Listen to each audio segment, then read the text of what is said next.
नमस्कार साथियों, मेरा नाम है वैभव पालिवाल और आज मैं फिर से हमारे YouTube channel narrator Twitter platform पे आप सभी का हार्दिक स्वागत करता हूं।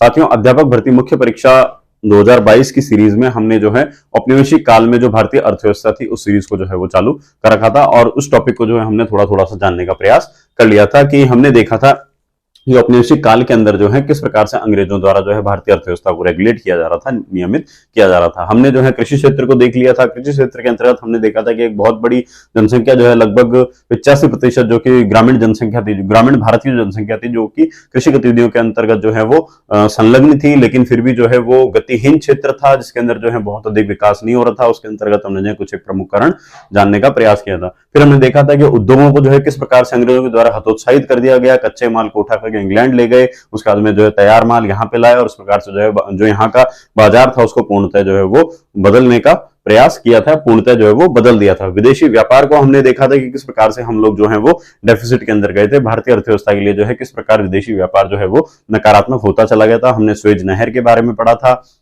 कि जब स्वेज नहर का निर्माण हो गया या जब जो वह व्यापारिक गतिविधियों के लिए खोल दी गई तो उससे जो है ब्रिटेन का जो है और भी जो है भारतीय बाजार के ऊपर पकड़ जो है वो बढ़ गई थी और जो कच्चा माल है, कच्चे माल की शॉर्टेज आती चली गई। वो जो है निरंतर जो है वो जो उतना शेष बचा हुआ था भारत में वो जो है और ज्यादा महंगा होता चला गया।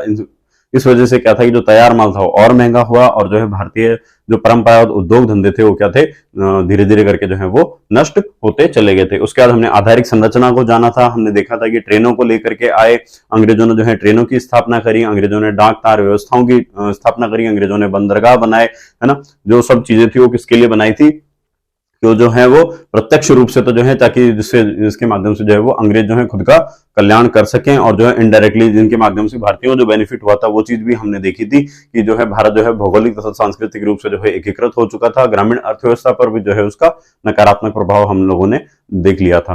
ठीक है, आज मैं जो साथियों चर्चा करने वाला हूं वो हमारे जो दो टॉपिक रिमेनिंग रह गए थे वो था एक तो व्यवसायिक संरचना और एक हो जाता है जनांकीय परिस्थितियां। ठीक है, इसके बाद में हमने जो दो कॉन्सेप्ट के बारे में और बातचीत करी थी, एक तो धन के निष्कासन का सिद्धांत जानेंगे और जानेंगे किस प्रकार से जो है भू राजस्व की व्यवस्थाएं जो है भारत के ऊपर लागू थी। चलिए एक एक करके जो है आज का जो लेक्चर है हम लोग स्टार्ट करते हैं। आज के टॉपिक को स्टार्ट करते हैं। व्यवसायिक संरचना। साथियों, हमने जब हमारा वेरी फर्स्ट वीडियो पढ़ा था अर्थव्यवस्था के जो प्रमुख क्षेत्रक पढ़े थे उसके अंदर हमने बात करी थी कि मोस्टली जो है 3 प्रकार के क्षेत्रक जो है वो होते हैं कि एक तो हो जाता है हमारा एग्रीकल्चर जिसको हम बोलते हैं कृषि, एक हो जाता है इंडस्ट्री जिसको हम बोलते हैं उद्योग और एक हो जाता है सर्विस सेक्टर जिसको हम बोलते हैं सेवा क्षेत्र। ठीक है, तो साथियों मोस्टली क्या था, ये जो काल था इस औपनिवेशिक काल के अंतर्गत जो है इनमें से किसी भी क्षेत्र के अंदर जो प्रतिशत था वो उसमें जो है कोई बहुत अच्छा खासा जो है बदलाव या परिवर्तन जो है वो देखने को नहीं मिला था। एग्रीकल्चर की अगर हम बात करें तो लगभग भारत की 70 से 75% की जो जनसंख्या थी वो किस क्षेत्र के अंतर्गत इंडल्ज थी या संलग्न थी, वो थी हमारे कृषि क्षेत्र के अंतर्गत। अगर हम इंडस्ट्री की बात करें, उद्योग धंधों की बात करें तो लगभग भारत की 10% जनसंख्या ऐसी थी जो कि उद्योग धंधों के अंतर्गत जो है वो कार्यरत थी। सेवा क्षेत्र की अगर हम बात करें तो लगभग 15 से 20% जनसंख्या का भाग जो है वो किस क्षेत्र के अंदर लगा हुआ था, सेवा क्षेत्र के अंतर्गत लगा हुआ था। अब आप बोलेंगे कि अभी तो आप बोल रहे हैं एग्रीकल्चर में 70 से 75% थे और जब हमने एग्रीकल्चर पढ़ा था तो उस टाइम पे आपने बोला था 85% थे। तो साथियों क्या था, जब उद्योग धंधे नष्ट होते चले गए थे जो 10% थे वो भी किस ओर शिफ्ट होने चालू हुए थे। हमने पढ़ा था उद्योग के अंदर ये चीज पढ़ी थी कि वो भी किस ओर बढ़ते हुए चले गए थे, उसका भार जो किसके ऊपर बढ़ता हुआ चला गया था, वो भी जो है कृषि के ऊपर बढ़ता हुआ चला गया था। तो जैसे वो भारतीय जो परंपरागत उद्योग धंधे थे, जो कुटीर उद्योग थे, वो किस ओर शिफ्ट होने स्टार्ट हो गए थे, इस ओर जो है वो मूव होना चालू हो गए थे, पलायन होना प्रारंभ हो गए थे। ठीक है, उसके बाद में अगर हम बात करते हैं कि जो दक्षिण भारत है, दक्षिण भारत की ये जो मद्रास प्रेसिडेंसी है, नीचे वाली हम मद्रास प्रेसिडेंसी की बात कर रहे हैं, इन लोगों ने कृषि गतिविधियों से जो है खुद को पलायन करना जो है वो प्रारंभ कर दिया था कि इन लोगों ने क्या था, कृषि गतिविधियों के ऊपर जो खुद की डिपेंडेंस थी, जो निर्भरता थी, उसको जो है दिन ब दिन क्या था कम करना जो है वो प्रारंभ कर दिया था। जबकि अगर हम उत्तर भारत की बात करें तो जैसे हम अगर बात कर लेते हैं राजस्थान की, हम बात कर लेते हैं पंजाब की, हम बात कर लेते हैं यूपी की, हम बात कर लेते हैं उड़ीसा की, यहां पर जो है एग्रीकल्चर के ऊपर या कृषि क्षेत्र के ऊपर जो है किसानों के अतिरिक्त जो अन्य जो ये उद्योग में काम करने वाले कार्यशील श्रमिक हुआ करते थे, इनका जो भारांश था वो क्या था, दिन प्रतिदिन जो है वो बढ़ता चला जा रहा था। ठीक है, तो इस प्रकार की साथियों क्या है कि जो है औपनिवेशिक काल की जो है व्यवसायिक संरचना जो है वो हुआ करती थी। अब हम बात कर लें जनांकीय परिस्थितियों की कि जनांकीय परिस्थितियां जो है उस समय की क्या हुआ करती थी। सेंसस का जो है उस टाइम का डेटा जो है वो क्या हुआ करता था। साथियों 1872 में लॉर्ड मेयो जो है उनके काल में प्रायोगिक जनगणना जो है वो सर्वप्रथम भारतवर्ष में करवाई गई। कब करवाई गई? 1872 में प्रायोगिक जनगणना जो है वो करवाई गई। उसके बाद में लॉर्ड रिपन का काल आया और लॉर्ड रिपन ने क्या करा कि 1881 में 1881 में भारत की पहली व्यवस्थित तथा विस्तृत जो जनगणना है वो करवाई। विस्तृत और व्यवस्थित का मतलब यह हो जाता है कि महिला कितनी है, पुरुष कितने हैं, 0 से 6 जो वर्ष के आयु तक के जो शिशु हैं वो कितने हैं, ठीक है, साक्षरता कितनी है, गैर साक्षर कितने हैं, ग्रामीण कितने हैं, शहरी कितने हैं, ठीक है, वृद्धजन कितने हैं, वृद्धों में पुरुष कितने हैं, महिलाएं कितनी हैं, कितनों को रोजगार प्राप्त है, कितनों को रोजगार प्राप्त नहीं है, कौन कौन जो है कौन कौन से रोजगारों के अंदर लगे हुए, मतलब एक पूरा डिटेल्ड जो ब्यौरा होता है वो पूरा का पूरा जो है व्यवस्थित और विस्तृत जो जनगणना करवाई गई सबसे पहले कब करवाई गई? 1881 में करवाई गई। किसके द्वारा करवाई गई? तो लॉर्ड रिपन के द्वारा करवाई गई। इससे पहले किसने करवाई थी? तो लॉर्ड मेयो ने करवाई थी 1872 में, इससे 9 वर्ष पहले। 1881 के बाद से प्रत्येक 10 वर्षों में प्रति वर्ष जो है वो जनगणना करवाई जाती है। ठीक है, ठीक है जी। अब 1921 का जो दौर आता है, 1921 की जो जनगणना थी,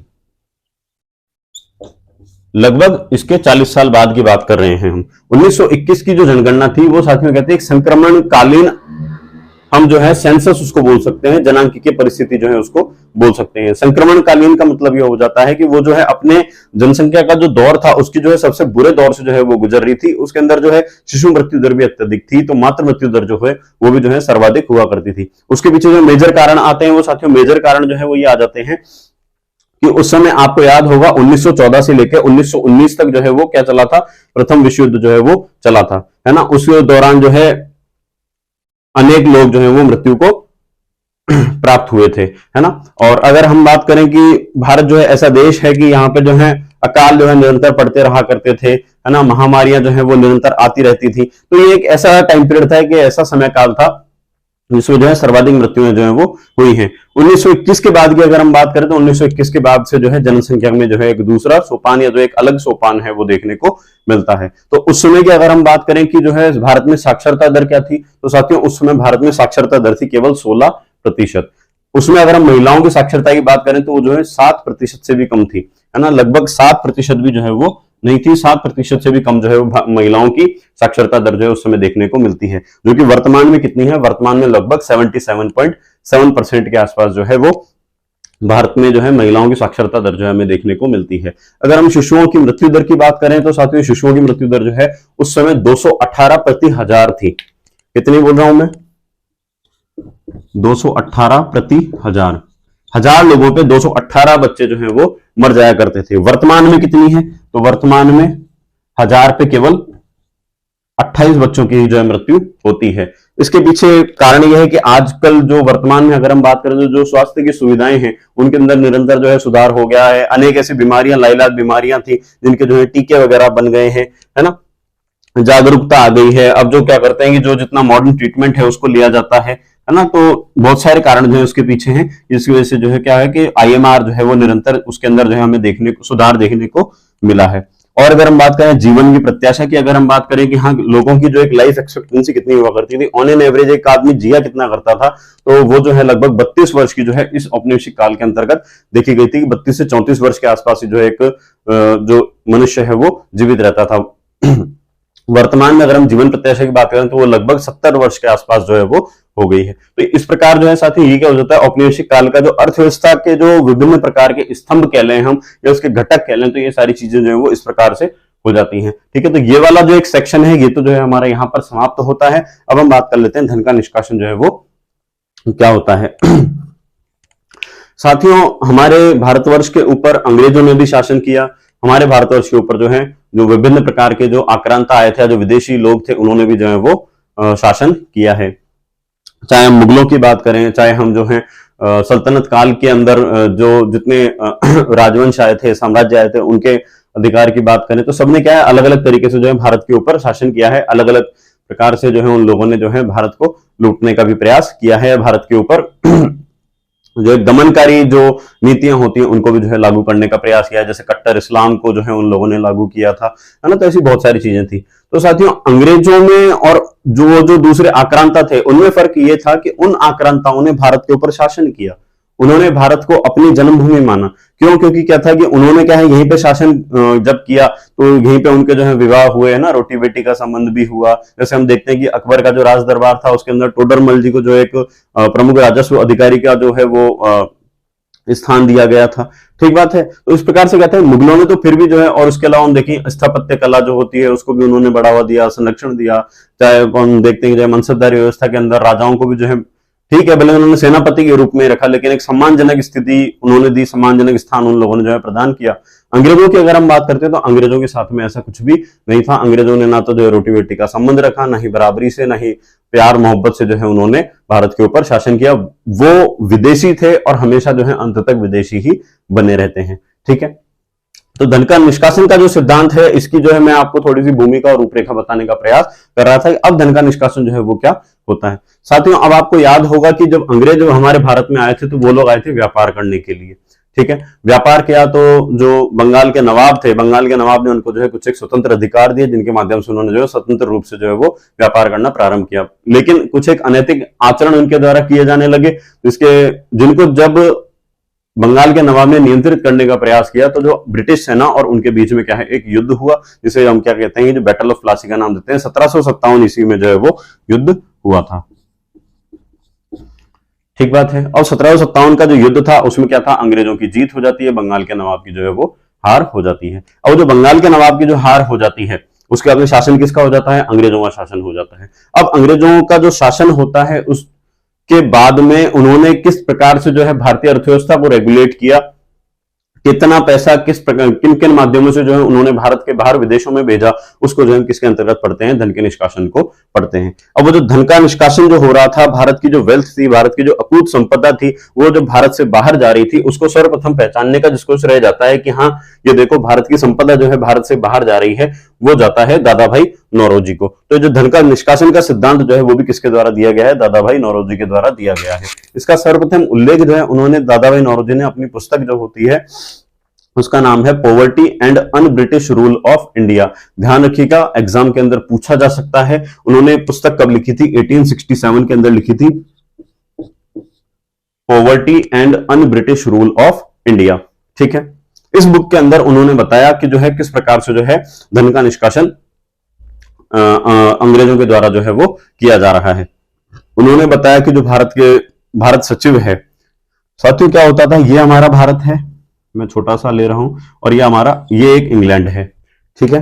भारत के ऊपर किस प्रकार की नीतियां बनाई जाएंगी, भारत के ऊपर किस प्रकार से शासन किया जाएगा, उसके लिए क्या था, इंग्लैंड के अंदर एक व्यक्ति को बिठाया हुआ था जिसका नाम था भारत सचिव। उसके अंतर्गत क्या थी, उसकी एक कैबिनेट बनी हुई थी। ये भारत सचिव है और इसको इसके कार्यों में सहायता करने के लिए इसका एक स्टाफ दिया गया था। ठीक है। ये बैठता कहां पर है, इंग्लैंड में बैठता है। लेकिन इसके द्वारा चूंकि भारत के मामले देखे जाते हैं, इसलिए इसका जितना वार्षिक खर्चा हो रहा है, इसके स्टाफ का जितना वार्षिक खर्चा हो रहा है, वो पूरा पूरा खर्चा कहां से भेजा जाता था, भारत से भेजा जाता था। ठीक है, समझ रहे हैं। इसके अलावा जो है कई बार क्या होता था, विदेशों में जो है अंग्रेज क्या करते थे, अंग्रेजों का जैसे मैंने आपको पहले भी बताया था, 6 महाद्वीपों को अगर हम देखें तो ऐसा ही कोई क्षेत्र रहा हुआ है जहां पर जो है इन लोगों का राज नहीं रहा। तो ये लोग क्या किया करते थे कि जैसे भारत है, और ये हम बात कर लेते हैं अफ्रीका की। ठीक है। अब अंग्रेज क्या करते थे कि मान करके चलिए उन्होंने जो है यहां से यहां तक भी जो है वो क्या करी, एक रेलवे लाइन बिछा दी।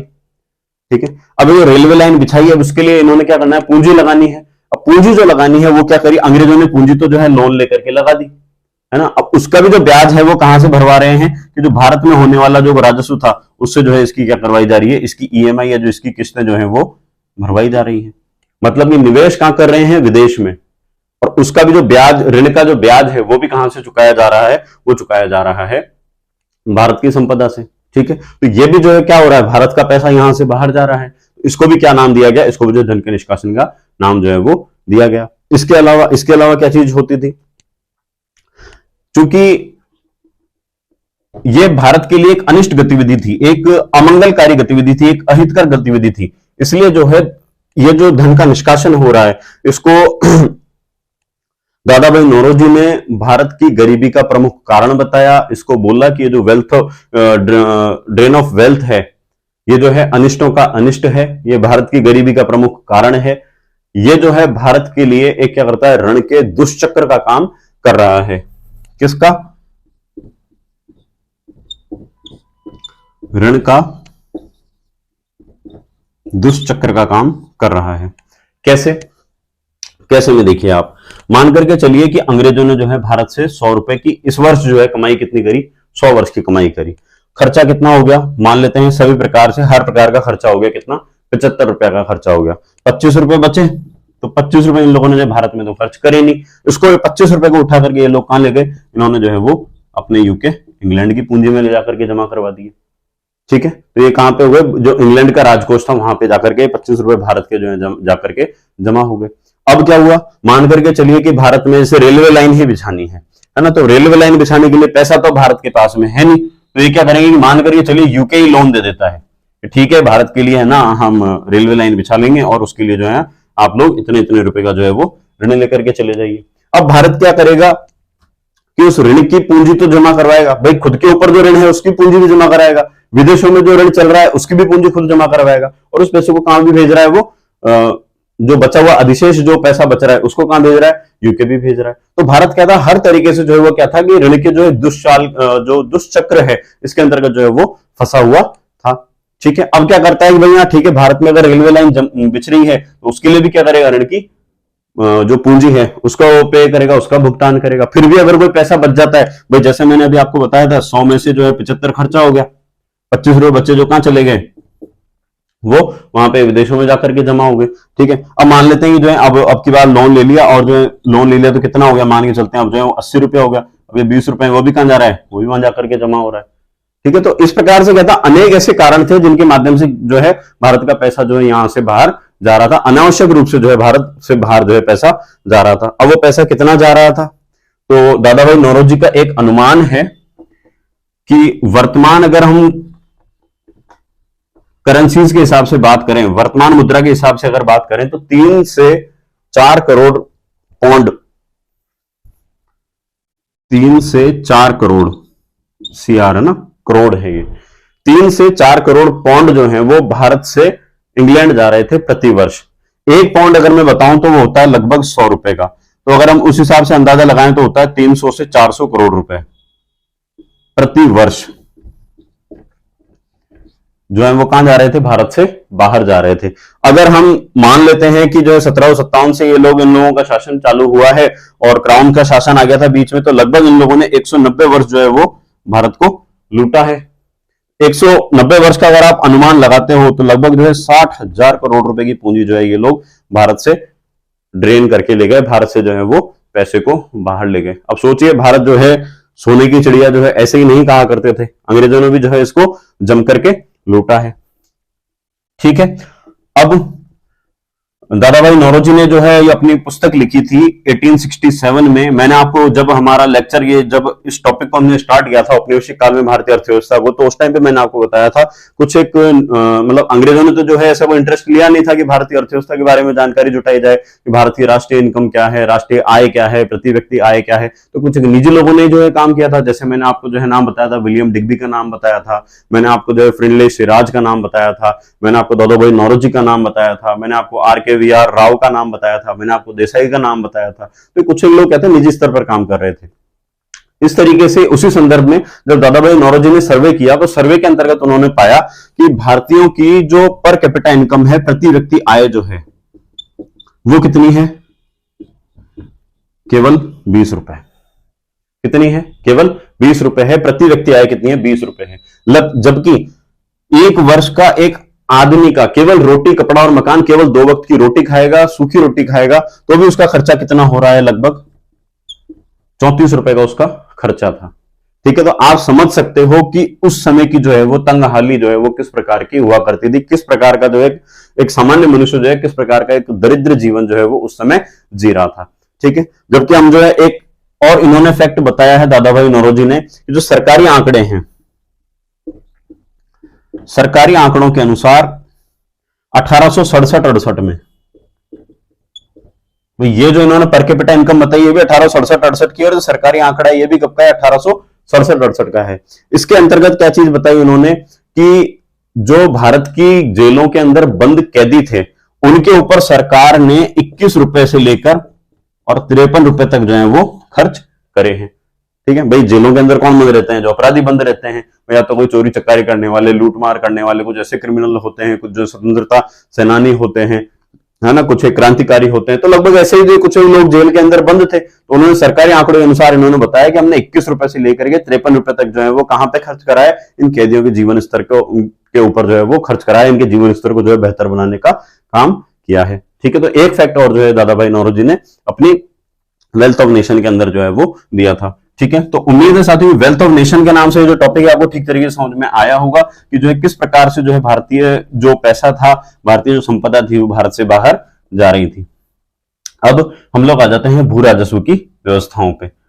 ठीक है, भू राजस्व की व्यवस्थाएं जो है वो कौन कौन सी हैं, किस किस प्रकार की हैं। साथ ही भू राजस्व व्यवस्थाओं में पहली व्यवस्था आ जाती है हमारी इजारेदार या मालगुजारी की व्यवस्था। भू राजस्व तो आप लोग समझते हैं भाई, किसान खेती करता है, अब जो भी कोई शासन करता है, अगर वो राजा कर रहा है, राजवंश द्वारा अगर शासन किया जा रहा है तो राजा वो टैक्स देगा, अंग्रेजों के द्वारा शासन किया जा रहा है अंग्रेजों को टैक्स देगा, तो वो जो टैक्स उस खेती के ऊपर दिया जाता था उसको हम क्या नाम दे देते थे, भू राजस्व का नाम जो है वो दे दिया करते थे, लैंड रेवेन्यू का नाम जो है वो दे दिया करता थे।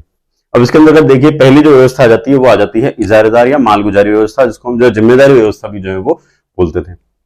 ये क्या है साथियों, इजारेदार जो व्यवस्था है ये 5 वर्षीय ठेका प्रणाली थी। कौन सी थी, 5 वर्षीय ठेका प्रणाली थी, जिसको प्रारंभ कब किया गया था, 1772 में।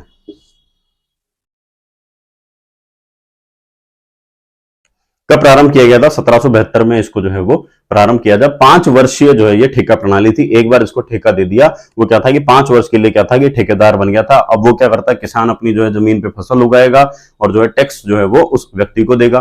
ठीक है, 5 वर्षों के लिए जो है वो बोली इसमें लगाई जाती थी। जो ऊंची से ऊंची बोली लगाता था उसको जो है ठेकेदार बना दिया जाता था। ठीक है, क्योंकि जो पुराने जमींदार थे उनको जो है हर तरह की टेक्निक पता थी कि कहां से कितना ज्यादा रेवेन्यू आ सकता है, कहां से कितना कम आ सकता है। तो उन्होंने क्या था कि इसीलिए जो है अंग्रेजों ने पुराने जितने भी जमींदार थे उनको सबको इससे अलग रखा और जो नए जमींदार थे उनको मौका दिया। अब जो चूंकि जो जमींदार होता है उसके पास में कुछ एक एडिशनल विशेषाधिकार भी होते हैं।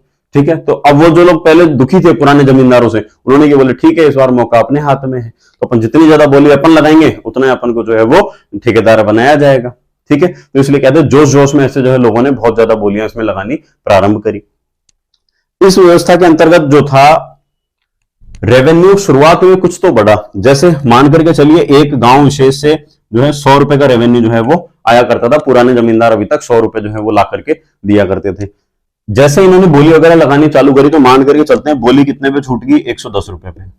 अब बोली कितने पे गई, 110 पे गई। तो अब जो है 110 रुपए तो हर साल आएंगे, लेकिन क्या होता था कि ये हमेशा घटती बढ़ती रहती थी।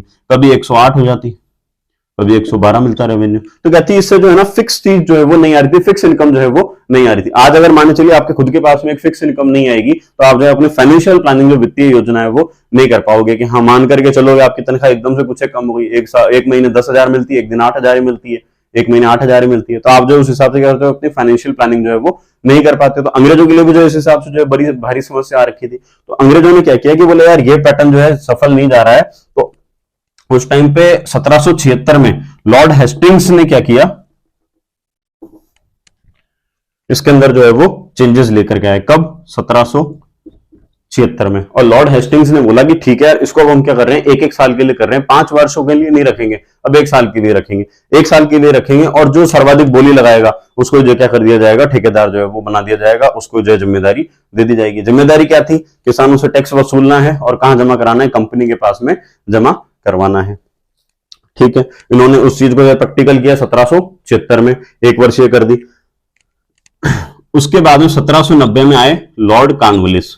लॉर्ड कॉर्नवालिस ने बोला कि बोले यार ये 1-1 वर्षों वाला सिस्टम तो मेरे बिल्कुल ही समझ में नहीं आता, हेस्टिंग्स पता नहीं क्या करके गया है, तो बोले अपने तो एक काम करो इसको जो है ना 10 वर्षीय कर दो। कितनी कर दो, 10 वर्षीय कर दो। और 10 वर्षीय आराम से इसको कर देते हैं, और जो भी कोई जमींदार होगा उसको क्या कर देंगे, इसका जो है राइट दे देंगे, वही क्या करेगा अपने हिसाब से, जमीन का मालिक ही वही है, वो जाए और अपने हिसाब से किसान से जो है रेवेन्यू वसूल करके ला करके दे दे। और हमें तो जो है एक बार के लिए हमने ठेकेदार फिक्स कर दिया, 10 वर्षों तक जो है ठेकेदार एक वो फिक्स ही रहने वाला है, एक साल वाला सिस्टम अपने समझ में नहीं आता। ठीक है, फिर कानवेल्स ने क्या किया कि 1793 में बोला कि यार ठीक है, अपने है ना 10 वर्षीय तो ये थी सही, ठीक है, इसको अपन क्या कर देते हैं कि अब जो है स्थायी कर देते हैं, इससे जो है अपने रेवेन्यू में कहीं ना कहीं बेनिफिट होगा, एक फिक्स इनकम जो है अपने को मिलनी प्रारंभ हो जाएगी। स्थायी क्या कर दिया, मान करके चलो कि कोई एक क्षेत्र है, कोई एक गांव है, वहां से जो है रेवेन्यू उन्होंने 1 लाख रुपए निर्धारित कर दिया कि 1 लाख रुपए यहां से जो है हम लोग रेवेन्यू लेने वाले हैं, 10 वर्षों तक 1 लाख रुपए जो है हम लोग लेंगे, मतलब प्रतिवर्ष इस साल भी 1 लाख लेंगे, अगले साल भी 1 लाख लेंगे, फिर 1 लाख लेंगे, फिर 1 लाख लेंगे, ऐसे 10 वर्षों तक केवल लेंगे कितना, 1-1 लाख रुपए जो है हम लोग लेने वाले हैं। इसके पीछे इनका कारण क्या था, इनके पीछे मानसिकता इन लोगों की ये रही थी कि अब मैं देखिए आपको जो है स्थायी बंदोबस्त पढ़ा रहा हूं, है ना, साथ स्थायी में आ गया हूं मैं अब यहां से 1793 से कैसे कर दिया, 10 वर्षीय व्यवस्था को स्थायी कर दिया गया। अब हम कौन सी व्यवस्था पढ़ रहे हैं, स्थायी बंदोबस्त पढ़ रहे हैं, है ना। इसके पीछे क्या थी कि स्थायी करने के पीछे साथियों कारण ये था कि वो लोग ये मानते थे कि भाई हमने क्या है, इनको जमीनी अधिकार तो दे ही दिए हैं, वे भू राजस्व आप ही वसूलोगे, आप ही की जमीन है ना, और उर्वरक खाद भी आप डालो, जमीन की जो है जितना ध्यान रखने की आवश्यकता है उतना आप लोग ही करो, है ना। तो उन्होंने क्या करा कि पूरा पूरा दारोमदार किसके ऊपर छोड़ दिया कि जो है अपने जमींदार के ऊपर छोड़ दिया। अब ये होता था कि हाँ साहब ठीक है, 1 लाख रुपया तो जो है अब कंपनी के पास में जमा ही करवाना है ना। भाई कंपनी की सोच ये थी कि भाई इनके मन में ये चीज रहेगी कि 1 लाख रुपए तो अपन को कंपनी को देने हैं, ऊपर जितने भी बचे उतने सारे के सारे अपने 10 वर्षों तक अपने को कोई टेंशन है नहीं। तो अब अपन को 1,10,000 की कमाई हो रही है तो 10,000 ऊपर की अपने 1,25,000 की हो रही है तो भी अपनी कमाई बढ़ेगी कैसे, जब जमीन ज्यादा उत्पादन करेगी। जमीन ज्यादा उत्पादन कब करेगी, जब हम जमीन का ध्यान रखेंगे, उसमें समय समय पर खाद वगैरह डालते रहेंगे। ठीक बात है, समझ रहे हैं। तो इस वजह से जो है उन्होंने क्या करा था, स्थायी बंदोबस्त को जो है वो लागू किया था।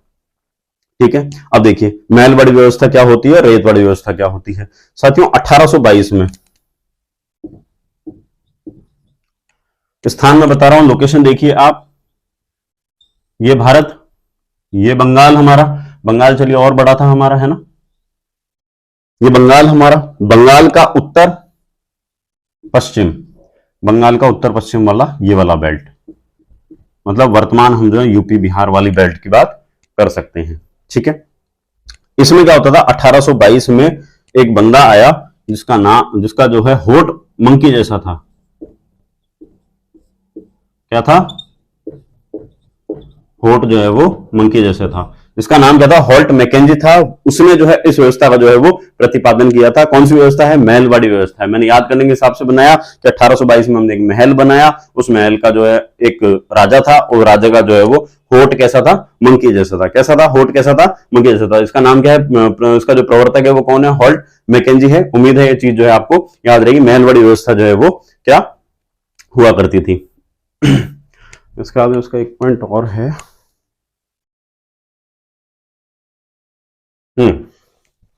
इसमें इन लोगों ने क्या किया साथियों, महलवाड़ी व्यवस्था के अंदर इन्होंने क्या करा कि जो गांव थे उन गांवों को, और गांव के जो समूह थे, भाई कुछ तो बड़े बड़े गांव हो गए जिनके अंदर जनसंख्या अधिक है, और कुछ ऐसे गांव हो जाएंगे जिनकी जनसंख्या बहुत कम कम सी होगी। तो इन्होंने क्या करा कि कुछ एक तो ले लिए गांव कि हाँ जिसके अंदर केवल एक ही गांव है, और एक ले लिया छोटे छोटे गांव है। उसने क्या करा, इनको भी जो एक यूनिट बना लिया। अब इनको क्या है, एक एक इकाई का नाम दे दिया। एक महल ये हो गया, एक महल ये हो गया। ठीक है, इनको क्या नाम दिया, महल का नाम दिया। एक महल ये है, एक महल ये है, और इस हिसाब से क्या करा, इनका जो है रेवेन्यू निर्धारित कर दिया गया। अब ये इसको वसूलेगा कौन, तो इसको वसूलने की जिम्मेदारी दी गई मुखिया जी को। सरपंच साहब जो होते हैं अपने, आजकल गांव का मुखिया जो होता है उसको जो है इसकी जिम्मेदारी दी गई कि साहब रेवेन्यू वसूलने की जिम्मेदारी जो है आज से आपकी है। ये व्यवस्था जो है साथियों ब्रिटिश जो इंडिया है, ब्रिटिश इंडिया के लगभग 30% भाग के अंतर्गत जो है वो लागू हो रखी थी, है ना। ब्रिटिश इंडिया जो कि अंग्रेजों के द्वारा प्रत्यक्ष रूप से शासित हो रहा था, उस क्षेत्र में जो है 30% क्षेत्र में जो है ये लागू थी। मैंने अभी आपको बताया कि जो है ये मोस्टली यूपी वाली बेल्ट में थी। तो यूपी से एक तो स्टेट आ जाओ नीचे, वो होता है एमपी, और एक स्टेट चले जाओ इधर, वो हो जाता है आपका पंजाब। तो ये जो है मोस्टली 30% क्षेत्र कौन कौन सा आ जाता है, पंजाब, एमपी और यूपी वाला। ठीक है, तो यह उम्मीद है ये भी जो है आपको महलवाड़ी व्यवस्था भी आपको ठीक तरीके से समझ में आई होगी कि ठीक है साहब, एक तो जो बड़ा गांव होगा और कुछ जो छोटे छोटे गांव होंगे उनको जो है समूह बना लिया जाएगा और समूह का जो है वो एक साथ रेवेन्यू निर्धारित कर दिया गया, भू राजस्व को जो है निर्धारित कर दिया गया। उसको जो इकाई जिसको मानना था उसको जो है महल का नाम दे दिया, इसलिए इस व्यवस्था को हम क्या बोलते हैं, महलवाड़ी व्यवस्था के नाम से जानते हैं। ठीक है, नेक्स्ट आ जाती है रैयतवाड़ी व्यवस्था। रैयतवाड़ी व्यवस्था जो है साथियों ये 1820 के दशक में जो है वो लागू करी गई। 1820 के दशक में कहां लागू करी गई वो देखिए आप, ये हमारा भारत में, ये मैंने आपको बताया था, ये वाला बेल्ट ये हो जाता है अपना बॉम्बे प्रेसिडेंसी। ठीक है, बॉम्बे प्रांत हो जाता है ना, इसके अंदर देखिए गुजरात भी आता है, महाराष्ट्र भी आता है, कर्नाटक का कुछ हिस्सा आ जाएगा, कुछ हिस्सा आंध्र का आ जाएगा। इस क्षेत्र में धीरे धीरे जो है इसका प्रसार जो है वो दक्षिण भारत की ओर भी जो है वो होने लग गया था। इस व्यवस्था में क्या था साथियों, एकदम इन्होंने जो है विपरीत काम किया था। अभी तक जिम्मेदारी किसको दी जा रही थी, जैसे हमने लास्ट में इसमें पढ़ा कि जो है मुखिया जी को जिम्मेदारी दी जा रही है, उसमें जो है जमींदार को, कोई बोली लगा रहा है उस ठेकेदार को, हर किसी को जो अलग अलग तरीके से जो है इसमें राइट जो है राजस्व वसूलने के जो अधिकार हैं वो दिए जा रहे थे। इसमें क्या था, डायरेक्टली डील हो रही थी किसानों के साथ में। कंपनी है, कंपनी डायरेक्टली किससे बात कर रही है, अब किसान से। इस क्षेत्र में किसान को बोला जाता है रैयत, इसलिए इस व्यवस्था का नाम क्या हो जाता है, रैयतवाड़ी व्यवस्था हो जाती है। ठीक है, किसानों के साथ में जो है इसमें एग्रीमेंट करा जाता है कि साहब 30 वर्षों तक जमीन के मालिक आप ही हो। कितने वर्षों तक, 30 वर्षों तक जो है जमीन के मालिक आप ही हो, जमीन की सार संभाल आपको करनी है, रेवेन्यू आपके लिए इतना निर्धारित कर दिया गया है, इतना ही आपसे लिया जाएगा, या मान लो कि इसके अंदर जो है इतने प्रतिशत जो है वार्षिक रूप से हम लोग इंक्रीमेंट करेंगे, इतनी जो है वृद्धि प्रति वर्ष जो है वो की जाएगी 30 वर्षों तक, लेकिन जो है जमीन के मालिक आप ही हो। तो जमीन का साफ ध्यान रखो और अच्छे से उत्पादन करो, है ना। आप जितना ज्यादा उत्पादन करोगे हमको तो जो कुछ हम ले जाएंगे, बाकी आप लोगों के परिवार के काम आएगा। तो इस प्रकार से जो किसानों को जो है वो विश्वास में लिया गया।